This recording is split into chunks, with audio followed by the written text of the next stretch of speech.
Hi everybody, Joel Carlson here of Faces of Minnesota. Today I'm with special guest Christina Sandok of Style Architects. She's the founder and creative director of Style Architects, so we're happy to have her as a guest. So Christina, for your first question, we'll ask you this. We'd like to know a little bit about you, your background. Where did you grow up and what were some of the interests that you had when you were growing up as a young child?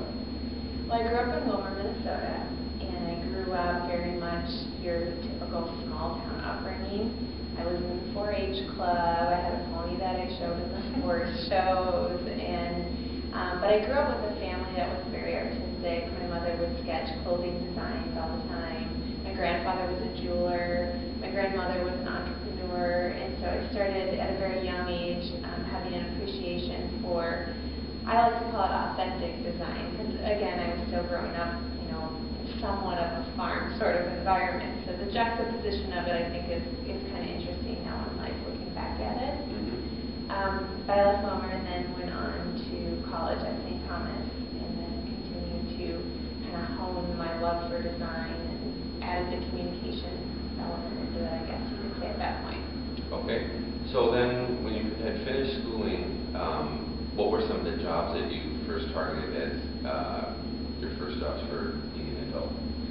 Well, I graduated with a mass communication and journalism major, so out of school I was thinking that I really wanted to go into video production. And so I started at Target Corporation in their media center as a producer, producing videos for Mervyn's, Marshall Field, and Target at the time. Okay. We're all under one umbrella.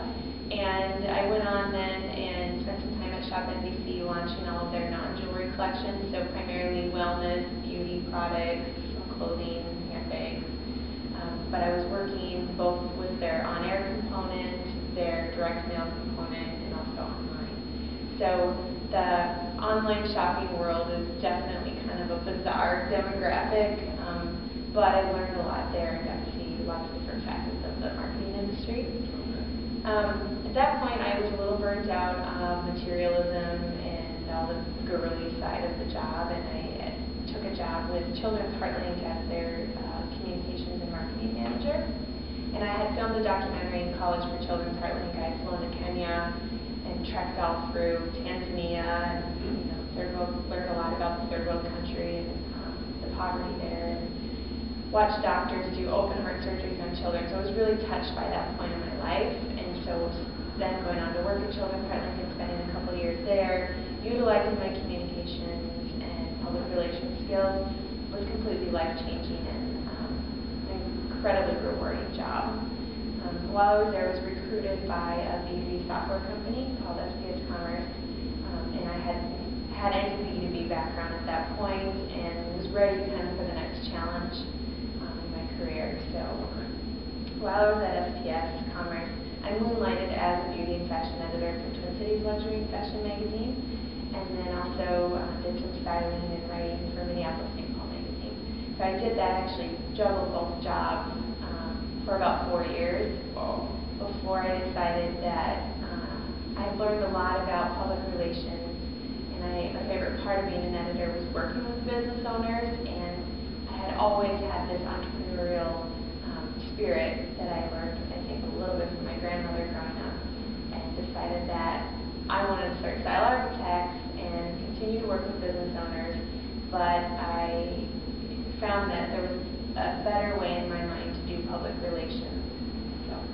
Okay, so Style Architects was formed. Now, what year did you start this company?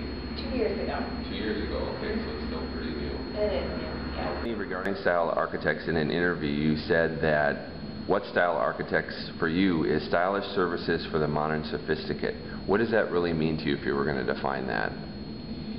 Well, we, being a creative lifestyle services company, work both with companies as well as individuals. And our clients are, from a business standpoint, all lifestyle companies. Lifestyle companies that tend to understand their brand and be really close to it, but need an outside group of people to step in and help define their demographic and how they can best position their brand for that demographic, whether it be from a public relations standpoint, a graphic design standpoint, or from a social media standpoint. Okay. Now, a number of companies who were traditionally just PR companies or just marketing companies have branched to get into social media marketing, kind of be the all things to everybody. And you basically started that from the very beginning. Do you find that difficult in the sense that you're trying to cover all these bases and be basically like an octopus, or how have you been able to manage that? Well, we're primarily a public relations and branding company, and we will help our clients with social media from a messaging standpoint, but we don't claim to be an expert in search engine optimization, for example. We have companies and consultants that we bring in that we have strong relationships with our clients so that they are an expert in their area. So we stay focused in public relations and branding and keep the client's brand in mind, and then work with the experts to branch out from there.